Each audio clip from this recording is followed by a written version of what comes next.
तो hello dear students, कैसे हैं आप सब। आई होप आप सब अच्छे होंगे। मैं हूं स्वाति सेजवानी, स्वागत करती हूं आपका उदित फार्मेसी के यूट्यूब चैनल पे। आज हम लोग पढ़ने वाले हैं बायोकेमिस्ट्री के चैप्टर 1 का कुछ इंपॉर्टेंट पार्ट, जिसमें से लगभग कई बार क्वेश्चन पूछा जाता है। बायोकेमिस्ट्री जो सब्जेक्ट है मेनली दो वर्ड से रिलेटेड है, दो वर्ड से मिलकर बना है, बायो और केमिस्ट्री।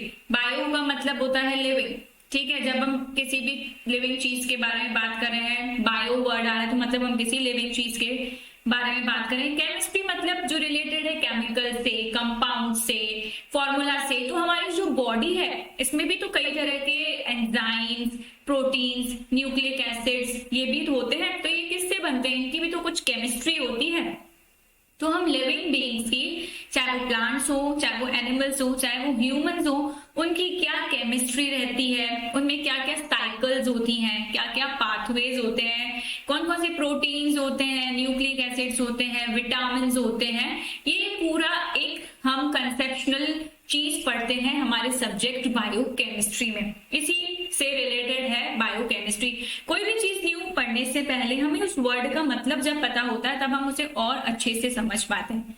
तो बायोकेमिस्ट्री क्या है, दो वर्ड से मिलकर बना है, बायो और केमिस्ट्री। बायो मतलब किसी लिविंग चीज के बारे में बात हो रही है, और केमिस्ट्री मतलब केमिकल्स, कंपाउंड्स के बारे में बात हो रही है। आप ये समझो कि लिविंग बीइंग्स में जो कंपाउंड्स प्रेजेंट हैं, जैसे हम हैं, हम में जो कंपाउंड्स प्रेजेंट हैं, प्रोटीन्स हैं, विटामिन्स हैं, मिनरल्स हैं, कार्बोहाइड्रेट्स हैं, उनकी क्या केमिस्ट्री है, कैसे हमारी बॉडी में साइकिल्स चलती हैं, कैसे रेगुलेशन होता है, वो सब कुछ हम पढ़ने वाले हैं बायोकेमिस्ट्री में।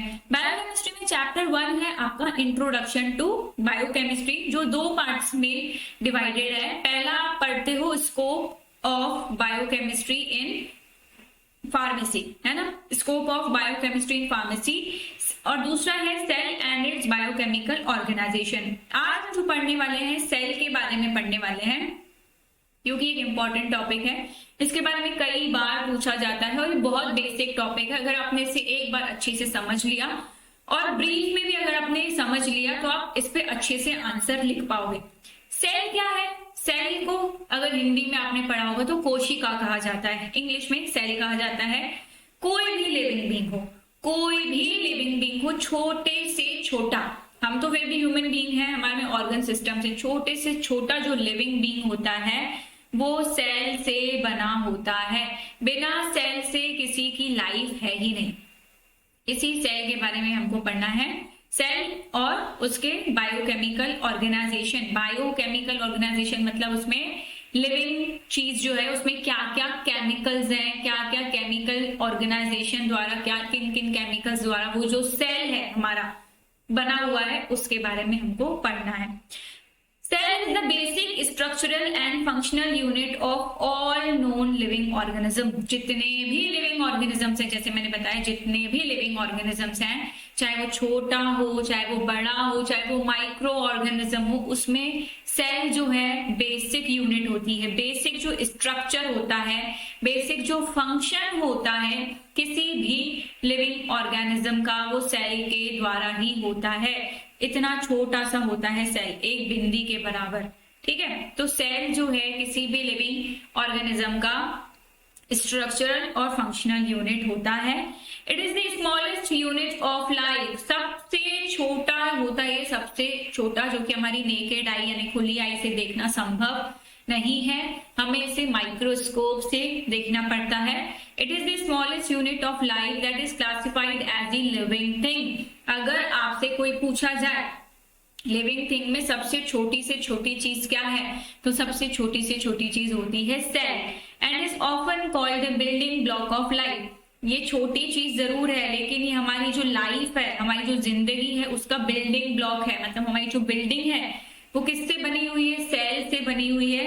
एक सिंगल सेल जो है स्मॉलेस्ट यूनिट होता है। जब ये सेल्स आपस में जुड़ जाते हैं तो इसे ग्रुप ऑफ सेल्स कहा जाता है। इन ग्रुप ऑफ सेल्स से मिलके ही हमारी जो लाइफ है, हमारा जो सिस्टम है, ह्यूमन बॉडी है, ये बना हुआ होता है। अब आगे हम देखते हैं ऑर्गेनिजम्स के बारे में। ऑर्गेनिजम्स दो तरह के होते हैं, एक होते हैं यूनिसेल्यूलर ऑर्गेनिजम्स, एक होते हैं multi cellular organism. Unicellular organism जिसमें सिर्फ सिंगल सेल होता है, जिसमें सिर्फ एक सेल प्रेजेंट होता है उसे कहा जाता है यूनिसेल्यूलर। उसी से बना है ये वर्ड यूनिसेल्यूलर। यूनि वर्ड आया है यूनिट से, यूनिट का मतलब होता है एक, है ना। तो जिसमें एक सेल पाया जाता है उन्हें कहा जाता है यूनिसेल्यूलर ऑर्गेनिजम्स। जैसे कि बैक्टीरिया हो गया, मल्टी मतलब बहुत सारे, है ना। तो ऐसे ऑर्गेनिज्म जिसमें बहुत सारे सेल पाए जाते हैं उन्हें कहा जाता है मल्टी सेल्यूलर ऑर्गेनिज्म। जैसे कि हम हो गए, ह्यूमंस हो गए, प्लांट्स हो गए, एनिमल्स हो गए, ठीक है। तो दो तरह के ऑर्गेनिजम्स होते हैं, unicellular organisms, multi cellular organisms. Unicellular organisms जिनमें सिर्फ सिंगल सेल पाया जाता है, एक कोशिका पाई जाती है। मल्टी सेल्यूलर ऑर्गेनिज्म जिसमें बहुत सारे अनकाउंटेबल, अनगिनत सेल्स पाए जाते हैं, उन्हें मल्टी सेल्यूलर ऑर्गेनिजम्स कहा जाता है। अगर हम ह्यूमंस की बात करें, इंसानों की बात करें, तो humans contains about 10 trillion cells. 10 trillion cell होते हैं, मिलियन बिलियन नहीं, ट्रिलियन। 1 मिलियन ही आपको पता है कितने होते हैं। तो ह्यूमंस में 10 ट्रिलियन सेल्स होते हैं। यहाँ पे पावर आएगा, ये गलत लिखा है, ठीक है। 10 ट्रिलियन सेल्स होते हैं। Most plant and animal cells are between 1 and 100 micrometre. अब अगर मैं इनकी साइज की बात करूं तो प्लांट्स में और एनिमल्स में जो सेल्स होते हैं उनका साइज 1 माइक्रोमीटर से लेके 100 माइक्रोमीटर तक का होता है। इसलिए हम इनको सिर्फ माइक्रोस्कोप से देख सकते हैं, आंखों से नहीं देख सकते। आपने बैक्टीरिया देखा खुली आंखों से? नहीं। कोई भी माइक्रो ऑर्गेनिज्म वो इतने माइन्यूट, इतनी छोटी कोशिकाओं से बना हुआ होता है कि हम उसे खुली आंखों से देख ही नहीं सकते, हमें उसे माइक्रोस्कोप से ही देखना पड़ता है। तो ज्यादातर जो प्लांट सेल्स होते हैं, जो एनिमल सेल्स होते हैं, उनका साइज 1 माइक्रोमीटर से 100 माइक्रोमीटर तक का होता है। इसीलिए वो सिर्फ हमें माइक्रोस्कोप से दिखते हैं, नेकेड आई से नहीं दिख पाते। अब इन सेल की उत्पत्ति कैसी हुई, मतलब कैसे, किसने इसको पहचाना कि हाँ ये सेल है? तो सबसे पहले सेल की डिस्कवरी की गई रॉबर्ट हुक द्वारा। रॉबर्ट हुक ने सेल की डिस्कवरी की 1665 में। बहुत इंपॉर्टेंट क्वेश्चन है ये, कई बार एमसीक्यूज में पूछा जाता है कि सेल की डिस्कवरी किसने की। पहला क्वेश्चन ये पूछा जाता है तो आंसर हो गया रॉबर्ट हुक। दूसरा पूछा जाता है कब की, तो 1665 में, याद रखना है। अब मैंने आपको पीछे बताया कि सेल जो है बिल्डिंग ब्लॉक होता है लाइफ का, मतलब हमारी जो लाइफ है, हमारी जो बॉडी है पूरी सेल से बनी हुई होती है। लेकिन कैसे बनी हुई होती है वो अभी हम समझते हैं। हमने पढ़ा सेल जो है स्मॉलेस्ट चीज होती है, सबसे छोटी चीज होती है, ये सेल है, ठीक है। जब सेल आपस में जुड़ जाते हैं तो वो बना देते हैं ग्रुप ऑफ सेल्स, है ना। बहुत सारे ग्रुप, जब सेल्स, ये सिंगल सेल था, ठीक है, ये क्या हुआ, बहुत सारे सेल्स आपस में जुड़ गए तो इसे हम कहते हैं ग्रुप ऑफ सेल्स। तो ये ग्रुप ऑफ सेल्स मिलके क्या बनाते हैं, टिश्यूज। हमारी बॉडी में क्या बनाते हैं, टिश्यूज। फॉर एग्जाम्पल आपने कई सारे टिश्यूज पढ़े होंगे, एपिथेलियल टिश्यू पढ़ा होगा, है ना। तो सेल्स मिलके क्या बनाते हैं, टिश्यूज बनाते हैं। जब ये टिश्यूज आपस में मिल जाते हैं तो हमारी बॉडी में जाके बनते हैं ऑर्गन। लिविंग थिंग्स, लिविंग जो भी बीइंग्स है उनकी बॉडी में जाके बनते हैं ऑर्गन्स। जैसे हमारी बॉडी में ऑर्गन है, क्या है, लिवर है, किडनी है ना, ये क्या होते हैं, ऑर्गन होते हैं। अब जब हमारी बॉडी में कई सारे ऑर्गन जुड़ गए तो क्या बन गया, ऑर्गन सिस्टम बन गया। हम ऑर्गन सिस्टम जब बन गया, यानी कि ह्यूमन में जब सिस्टम्स बन गए तो उसे कहा जाता है ह्यूमन बॉडी। मतलब हमारी जो बॉडी है वो किससे, छोटे से सेल से बनी हुई है। छोटा सा सेल नहीं होता, वो सेल आपस में नहीं जुड़ते तो टिश्यू नहीं बनते, टिश्यू नहीं बनते तो ऑर्गन्स नहीं बनते, ऑर्गन नहीं बनते तो ऑर्गन सिस्टम नहीं बन पाता और हमारी बॉडी नहीं बन पाती। हम किससे बने हुए हैं, छोटे से सेल से बने हुए हैं, जो कि लिविंग बीइंग के लिए बहुत ज्यादा जरूरी है। तो जो पहली लाइन हमने पढ़ी थी बिल्कुल सही हो गई कि सेल जो है हमारी स्ट्रक्चरल और बेसिक फंक्शनल यूनिट है, बिना सेल के कोई भी लिविंग बीइंग पॉसिबल नहीं है ना। अब हमें पढ़ना है बायोकेमिस्ट्री, मतलब हम लिविंग बीइंग्स में क्या क्या केमिकल कंपाउंड्स हैं। तो जो हमारे केमिकल कंपाउंड्स हैं वो भी छोटी छोटी यूनिट से मिलके बने हुए हैं। आइए यहाँ पे देखते हैं, शुरू करते हैं। यहाँ पे हमारे केमिकल कंपाउंड्स देखना, हम 4 लेवल्स में से पढ़ेंगे, लेवल 1, लेवल 2, लेवल 3 और लेवल 4। लेवल 1 में आप देखेंगे कि जो छोटी छोटी यूनिट्स होते हैं जैसे कि न्यूक्लियोटाइड्स हो गए, अमीनो एसिड्स हो गए, शुगर्स हो गई, है ना, ये हमारी बॉडी में प्रेजेंट रहते हैं छोटे छोटे फॉर्म में। ये जो मोनोमेरिक यूनिट्स हैं, छोटी छोटी यूनिट्स हैं, आपस में जुड़ते हैं तो ये बनाते हैं मैक्रो मॉलिक्यूल्स। मैक्रो का मतलब होता है बड़ा, मॉलिक्यूल आप समझते ही हैं, मॉलिक्यूल्स। मैक्रो मॉलिक्यूल्स मतलब जब छोटी छोटी चीजें जुड़ के कोई बड़ी चीज, बड़ा मॉलिक्यूल बनता है तो उसे कहा जाता है मैक्रो मॉलिक्यूल। जैसे डीएनए, डीएनए में क्या होता है, न्यूक्लियोटाइड्स, छोटे छोटे न्यूक्लियोटाइड्स मिलके बड़ा मैक्रो मॉलिक्यूल बनाते हैं जिसे हम कहते हैं डीएनए। अमीनो एसिड्स, बहुत सारे छोटे छोटे अमीनो एसिड्स जुड़ के एक लॉन्ग चेन बनाते हैं जिसे हम कहते हैं प्रोटीन। शुगर्स, बहुत सारे शुगर के छोटे छोटे मॉलिक्यूल जिनके बड़ा मॉलिक्यूल बनाते हैं जिसे हम कहते हैं सेल्यूलोज। लेवल 2 के बाद आता है लेवल 3 यानी कि सुप्रा मॉलिक्यूलर कॉम्प्लेक्सेस। जब ये बड़े बड़े मैक्रो मॉलिक्यूल जुड़ जाते हैं आपस में तो उसे सुप्रा मॉलिक्यूलर कॉम्प्लेक्सेस कहा जाता है। जैसे कि डीएनए जुड़ के बनाते हैं क्रोमोसोम्स, फिर बनता है आपकी प्लाज्मा मेम्ब्रेन जो कि प्रोटीन से बनी हुई होती है, और आपकी आती है सेल वॉल। लेवल 4 में आता है आपका सेल और उसके ऑर्गेनल्स। नीचे दिख रहा है आपको ये इतना बड़ा सेल है, इस सेल में अलग अलग ऑर्गेनल्स प्रेजेंट है, लेकिन वो बने किससे हुए हैं, छोटी छोटी मोनोमेरिक यूनिट से। इसी तरह से हम भी बने हुए छोटे छोटे सेल से, टिश्यू से, ऑर्गन से, फिर जाके हमारा ऑर्गन सिस्टम और ह्यूमन बॉडी बना है। इसी तरह जो सेल है और जो उसके ऑर्गेनल्स हैं वो भी छोटी छोटी मोनोमेरिक यूनिट से पहले मैक्रो मॉलिक्यूल्स बनते हैं, मैक्रो मॉलिक्यूल से सुप्रा मॉलिक्यूलर कॉम्प्लेक्स बनते हैं, तब जाके बन पाता है एक सेल और उसके ऑर्गेनल्स, जैसे कि उसमें माइटोकॉन्ड्रिया होता है, साइटोप्लाज्म होता है, हम आगे जो डिटेल में पढ़ने वाले हैं। बहुत सारे मॉलिक्यूल्स, बहुत सारे वैरायटी ऑफ मॉलिक्यूल्स प्रेजेंट होते हैं लिविंग सेल्स में, जैसे कि माइक्रो मॉलिक्यूल्स हो गए, मैक्रो मॉलिक्यूल्स हो गए, सुप्रा मॉलिक्यूल्स हो गए। माइक्रो मॉलिक्यूल्स मतलब ऐसे मॉलिक्यूल्स जो साइज में बहुत छोटे होते हैं, जैसे कि अमीनो एसिड्स हो गए, फैटी एसिड्स हो गए। मैक्रो मॉलिक्यूल्स जो साइज में बिग होते हैं, बड़े होते हैं, जो मोनोमर से जुड़ जुड़ के बनते हैं। पॉलीमराइजेशन मतलब जुड़ जुड़ के बनना, ठीक है। छोटे छोटे मोनोमर यूनिट जब आपस में जुड़ के कोई बड़ा सा मॉलिक्यूल बनाते हैं तो उसे मैक्रो मॉलिक्यूल कहते हैं। जैसे हमने पीछे देखा डीएनए बना, प्रोटीन बना, है ना। ये छोटे छोटे अमीनो एसिड्स जब जुड़ जाएंगे, जब इसकी लॉन्ग चेन बनेगी तो उसे क्या कहा जाएगा, उसे प्रोटीन कहा जाएगा। प्रोटीन क्या होता है, मैक्रो मॉलिक्यूल होता है। सुप्रा मॉलिक्यूल्स क्या होते हैं, ये कॉम्प्लेक्स मैक्रो मॉलिक्यूल्स होते हैं, मतलब ये आपस में मैक्रो मॉलिक्यूल जुड़ के जब एक और बड़ा सा मॉलिक्यूल बनाते हैं तो उसे सुप्रा मॉलिक्यूल्स कहा जाता है। जैसे कि क्रोमोसोम हो गया, प्लाज्मा मेम्ब्रेन्स हो गई। तो इस तरह से बना हुआ होता है हमारा सेल और उसका स्ट्रक्चर, उसका फंक्शन। आप डी फार्म की पढ़ाई कर रहे हैं और आप अपनी प्रिपरेशन को और बेटर बनाना चाहते हैं तो आप जुड़िए हमारे साथ हमारे उदित फार्मेसी के ऑनलाइन लर्निंग प्लेटफॉर्म पे।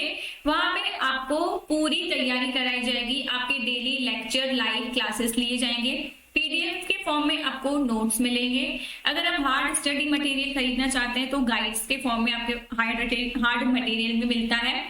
टोटल 6 सब्जेक्ट्स अवेलेबल है, डिलीवरी एकदम फ्री है, आप अभी ऑर्डर कर सकते हैं। आपको प्ले स्टोर में जाना है, उदित फार्मेसी की ऐप इंस्टॉल करनी है, उसमें लॉग इन कर लेना है, आप अपना मनपसंद कोर्स वहां से खरीद सकते हैं, आपको कोई भी दिक्कत नहीं आती है। आगे बढ़ते हैं, अब हम देख लेते हैं कुछ सेल ऑर्गेनल्स। सेल ऑर्गेनल्स मतलब सेल में पाए जाने वाले कॉन्स्टिट्यूएंट्स, है ना। तो सबसे पहले इंपॉर्टेंट सेल ऑर्गेनल में होता है सेल की मेम्ब्रेन। सेल का जो आउटर पार्ट होता है जिससे सारे ऑर्गेनल्स कवर होते हैं उसे सेल मेम्ब्रेन कहा जाता है। इस सेल मेम्ब्रेन को प्लाज्मा मेम्ब्रेन भी कहा जाता है। Plasma membrane forms the cell flexible outer surface. Cell का जो आउटर सरफेस है वो प्लाज्मा मेम्ब्रेन का बना हुआ होता है। Separating the cells internal environment from external environment. ये सेल के अंदर जितनी भी चीजें हैं उनको एक्सटर्नल एनवायरनमेंट से बचा के रखती है, बाहर का जो एनवायरनमेंट है उससे बचा के रखती है। It is a selective barrier that regulates the flow of material into and out of the cell. अब ये प्लाज्मा मेम्ब्रेन जो है यही क्या करती है, प्रोटेक्शन देती है सेल को। इसी की वजह से कोई भी चीजें आसानी से ना अंदर जा सकती हैं ना बाहर आ सकती है ना। सेल में अगर कुछ भी अंदर बाहर होगा तो सेल बर्स्ट हो सकता है, फट सकता है। तो प्लाज्मा मेम्ब्रेन क्या करती है, प्रोटेक्ट करके रखती है सेल को, कोई भी चीज इजीली इन नहीं होती, आउट नहीं होती। प्लाज्मा मेम्ब्रेन को सबसे बेस्ट एक्सप्लेन किया गया फ्लूइड मोज़ेक मॉडल द्वारा। ये फ्लूइड मोज़ेक मॉडल दिया गया एस.जे. सिंगर और जी.एल. निकलसन द्वारा, जिसे सिंगर एंड निकलसन मॉडल भी कहा जाता है। नीचे जो आपको पिक्चर में दिख रहा है, ये सिंगर एंड निकलसन का सेल मेम्ब्रेन का मॉडल है, या सेल मेम्ब्रेन आपको बाहर से दिख रही होगी। इसको बेस्ट डिस्क्राइब किया गया फ्लूइड मोज़ेक मॉडल के द्वारा। प्लाज्मा मेम्ब्रेन के बाद नेक्स्ट आता है आपका सेल वॉल। सेल वॉल जो है नॉन लिविंग लेयर होती है, ठीक है। आपकी जो सेल मेम्ब्रेन है उसके बाहर जो लेयर प्रेजेंट होती है जो कि नॉन लिविंग होती है, उसे सेल वॉल कहा जाता है। Its composition varies according to the organism. भी हर ऑर्गेनिज्म में अलग अलग होती है, ठीक है, हर ऑर्गेनिज्म में अलग होती है, और ये परमिएबल होती है। परमिएबल मतलब कोई भी चीज इजीली इन और आउट हो सकती है सेल वॉल में इजीली। प्लांट्स में जो सेल वॉल है वो बनी हुई होती है सेल्यूलोज से, हेमीसेल्यूलोज से और प्रोटीन से, ठीक है। जबकि फंगाई में अगर बात करें तो फंगस में जो सेल वॉल होती है वो काइटिन की बनी हुई होती है। इसे कई लोग चिटिन भी पढ़ते हैं, काइटिन भी पढ़ते हैं। डिफरेंस क्या है plant cell wall, animal fungal cell wall में? प्लांट्स की जो सेल वॉल होती है वो सेल्यूलोज की बनी होती है, प्रोटीन्स की बनी होती है। फंगस में जो सेल वॉल है वो काइटिन की बनी हुई होती है। सेल वॉल का मेन काम होता है सेल को शेप देना, सपोर्ट देना, उसकी प्रोटेक्शन करके रखना, और उसके अंदर जितने भी ऑर्गेनल्स हैं उनकी प्रोटेक्शन प्रोवाइड कराना। इसके साथ साथ सेल वॉल जो है जितने भी मैकेनिकल स्ट्रेस या फिजिकल शॉक मिलते हैं, है ना, मैकेनिकल स्ट्रेस मिल गया, फिजिकल शॉक मिल गया सेल को, कभी कभी हमेशा सेल जो है सेम पोजीशन में नहीं होता, तो जितने भी अगर मैकेनिकल स्ट्रेस या फिजिकल शॉक मिलते हैं सेल को, उसको प्रोटेक्शन देता है सेल वॉल।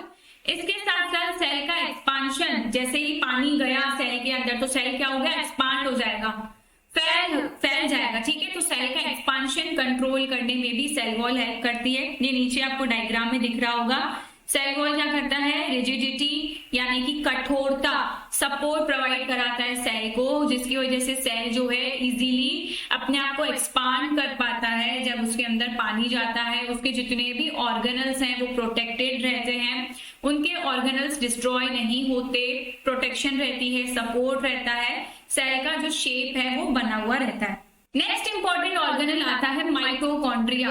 माइटोकॉन्ड्रिया को सेल का पावर हाउस भी कहा जाता है। कई बार आपने पढ़ा होगा 11th 12th में भी, पावर हाउस ऑफ सेल उसको कहा जाता है माइटोकॉन्ड्रिया। माइटोकॉन्ड्रिया एक डबल मेम्ब्रेन सिस्टम होता है, जिसमें एक बाहर मेम्ब्रेन होती है और एक इनर मेम्ब्रेन होती है ना। एक आउटर माइटोकॉन्ड्रियल मेम्ब्रेन होती है, इनर माइटोकॉन्ड्रियल मेम्ब्रेन होती है। जो इनर माइटोकॉन्ड्रियल मेम्ब्रेन होती है उसमें बहुत सारे फोल्ड्स होते हैं, जैसे कि मैंने ये बनाया, ये इनर माइटोकॉन्ड्रियल मेम्ब्रेन है, इसमें बहुत सारे फोल्ड्स होते हैं, इसको क्रिस्टी कहा जाता है, ठीक है। ये जो बहुत सारे फोल्ड्स है इसे क्रिस्टी कहा जाता है। जो इनर चैम्बर होता है माइटोकॉन्ड्रिया का, जो इनर चैम्बर होता है इसे मैट्रिक्स या फिर साइटोसोल भी कहा जाता है। इस मैट्रिक्स में कई सारे एंजाइम्स प्रेजेंट रहते हैं। मैं आपको यहाँ पे डायग्राम में दिखाती हूँ, ये माइटोकॉन्ड्रिया का डायग्राम है, ये इसकी आउटर मेम्ब्रेन है, ये देखो यहाँ पे आउटर मेम्ब्रेन है, ये इसकी इनर मेम्ब्रेन है जिसमें ये डबल हेलिकल स्ट्रक्चर है, इसके अंदर प्रेजेंट होता है मैट्रिक्स। ये जो डबल कर्व्ड स्ट्रक्चर है, मतलब ऐसा घुमा हुआ सा जो स्ट्रक्चर है माइटोकॉन्ड्रिया के अंदर, इसे क्रिस्टी कहा जाता है, ठीक है। और ये जो ब्लू कलर का पोर्शन आपको दिख रहा है इसे मैट्रिक्स कहा जाता है। मैट्रिक्स के अंदर माइटोकॉन्ड्रियल की डीएनए स्ट्रैंड्स प्रेजेंट होती हैं, ठीक है। आज के लिए इतना ही, मिलते हैं नेक्स्ट वीडियो लेक्चर में। जुड़े रहिए हमारे साथ यानी कि उदित फार्मेसी के साथ। अगर आपने मेरा यूट्यूब चैनल सब्सक्राइब नहीं किया है तो सब्सक्राइब कर लीजिए, फार्मेसी विद स्वाति। और अगर आपने मुझे इंस्टा पे फॉलो नहीं किया तो इंस्टा पे भी जरूर फॉलो कीजिएगा। Thank you for watching.